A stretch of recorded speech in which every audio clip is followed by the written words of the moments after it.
part of what we're doing today is we're gathering citizen science. So we're having anglers join us on the water. By angling with groups of people, we can gather a lot of data in one day. We're ready. Looking forward to it. This is going to be fun. I want to catch some big fish. So on the boat today, basically when we come out, we work with the anglers, and then I take a number of different samples, which is going to help me identify what stressors the fish may be facing. And something that I'm also trying to do is develop these really non-lethal techniques. We really don't want to harm them further. What we try to do whenever we can is we bring the biologists out from the labs or biologists that are working in the field. So we work collaboratively with the biologist gathering the data.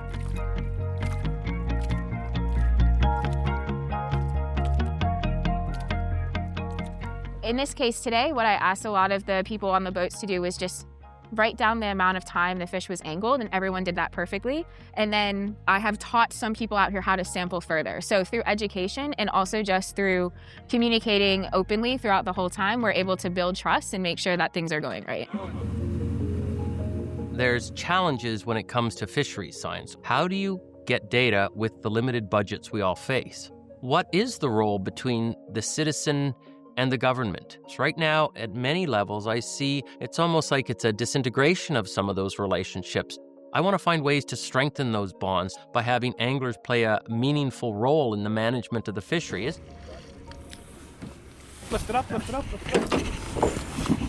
Woohoo! First fish! Conventional fishery science has been setting out a crew with a gill net or with an electrofishing rod. Try and think of how many crews you're going to need to understand what's happening across the hundreds of thousands of lakes and rivers. The scale of the ocean, it's epic. So this is where citizen science comes in, because we know anglers are out on the water. We have about 4 million anglers across Canada. I think there's over 40 million in the US.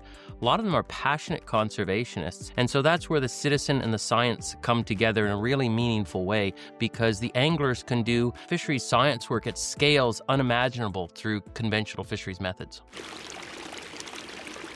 I think what we have to rely on is the management body, which is DFO. And so we collaborate with DFO on a variety of studies and management practices. For example, there's a reference fishery that takes place now to check on the performance of a mark selective fishery, which is basically a fishery that's intended to allow for the harvest of hatchery fish. The SFI, in coordination with DFO, conducts these reference fisheries where expert anglers go out and catch fish, and we're going to test them to determine the performance and efficacy of a given mark selective fishery.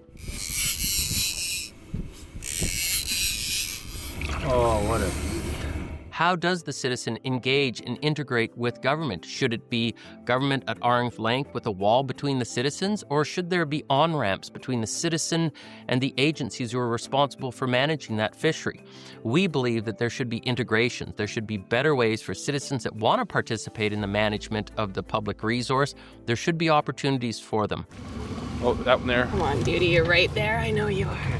Oh, there he is! Yay! For agencies like DFO, the provincial government, fisheries, Minister of Environment, those types of regulators and folks that are making the decisions on the resource have used our material, our information to help inform their decision making. So when I think of citizen science, the science wouldn't exist without the citizens. Oddly, they represent everyone, yet they don't trust everyone. They only trust their own science. So when we have some very powerful information and very powerful data, they tend to shy away from using it. When you create a large enough data set, thousands and thousands of data points, it just sort of, the error and the uncertainty around that actually just gets pushed away.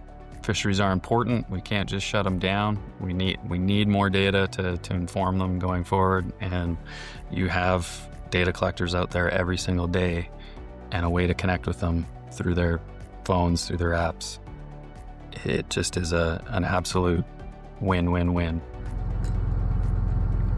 We're really positioned interestingly where we have access and a lot of relationships and partnerships with harvesters who are out on the water. So our goal is to kind of leverage those relationships while the harvesters are out on the water. Can they get samples? Can they get information? Can they get data? With fishermen acting as citizen scientists, it's based off of availability. If they have time at the end of the day, if there's still daylight, if their deck operations are compatible. So you're looking at, it's not necessarily the same structure.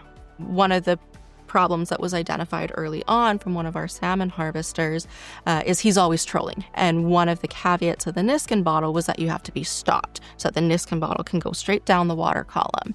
And so we worked with him one-on-one to really make it feasible for different harvesters. This project wouldn't happen without the harvesters' participation. We don't have access to the water in the same way that they do. We don't have access to the fishing grounds the same way they do.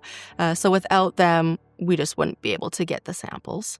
How the science relates to the citizen and the citizen relates to the science, because the success of this program is predicated on that relationship. When you have a species like this, that's a 200-year-old fish, they're incredibly slow growing. They're quite an extraordinary animal. But one of the difficulties with it also is that the females don't mature to spawn first until they're about 26 in the wild. Males, it's 12. They also don't spawn every year, so they only spawn every 6 to 10 years in the wild. So spawning becomes an incredibly critical piece. So one of the patterns we started to see that was brought to our attention by some of our citizen scientists and our anglers was there's certain parts of the river at a certain time of year that fish of a certain size were congregating, and I guess in the science world you'd call it staging. The scientists looked at it, the environment folks, they looked at it and went, the conditions are right, the water flow's right, it's possible. But we didn't know. And it inspired us to then work with them, but also with some of the folks within the provincial government. And we did a study with horsehair mats, and that actually allowed us to confirm that, yes, this was a spawning area. That totally was a game changer. It wouldn't have been possible if it wasn't for that collaborative effort, but also that step from the folks that are on the front lines with the animals, 150 whatever days a year. If they hadn't said, hey, this is what we see, we wouldn't have known. Fantastic fish. Well done. Thank you. So the work of the Sturgeon Societies, it's a perfect example of how you can build bridges between various groups, whether they be anglers, scientists, agencies, First Nations. And it's a long road and it's a slow process, but it's a really important one in order to build trust and to create a long-term sustainable data collection system. I think if you take care to develop the programs and what it is that you're asking of citizen science, without question, unreservedly, absolutely, you can trust it. So it's really important to build trust on both sides. Sometimes there is a bit of distrust between scientists and maybe the public and anglers because scientists aren't always the best at science advocacy, and we're not always the best at explaining what we're doing and giving a reason to why it's important. And so I think as scientists, we need to get much better at science communication. And then from the angler side and working with First Nations, we need to ensure that our data is being used correctly, that we're not breaking trust in any way with, giving away fishing spots or where the fish hang out. Like those are things that are important to anglers and First Nations. So we just want to make sure we build trust around what data we're using, how we're sharing it, but also giving back to the people who have helped collect the data. The citizen science piece is there's just not enough budget for many of our biologists and government officials to be on the water every day. So if we can help by gathering some data along the way and then gain trust through good, positive data that's verified and documented, then it benefits everybody. Nice, healthy looking little fish.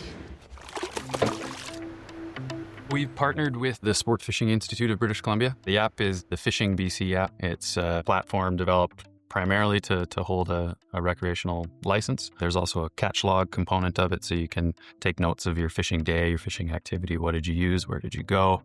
They're just able to sort of freely, whenever they want, provide us data, which is really nice. And then also, full circle, we've actually got now some of our best practice recommendations going on there that inform anglers on what's the best way to handle and interact with fish to limit any kind of impact on their survival when you release them. I run a platform called the Angler's Atlas and MyCatch, which is a mobile app, all dedicated to citizen science, where anglers go out, report their catches, and we use that for fisheries research and management.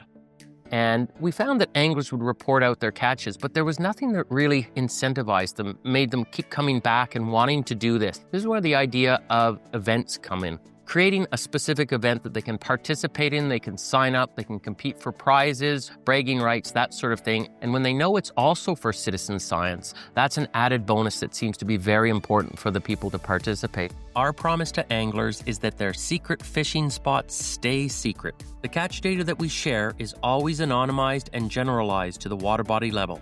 This means that the exact location is always kept private, and our partners only know which lake, river, or large ocean area that the catch data is from. Oh, you got him. 44 and a half. Oh, geez, I'm just going down. So I'm going to put in length measurements. You can do all these other things, released, all this. Yeah. I don't worry, but I just save because you want to go back fishing. Yeah.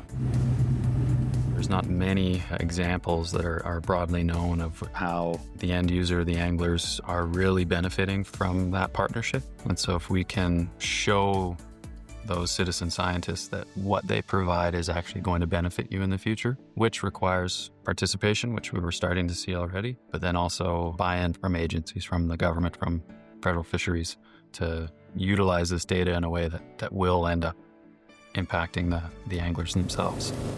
If you love fishing, being able to give back and contribute your knowledge, your wisdom to a bigger goal, a bigger objective, conservation of the species, yeah, I think that satisfies purpose. I think that gives people meaning in many respects, above and beyond just going out and having fun catching fish, eating them for dinner.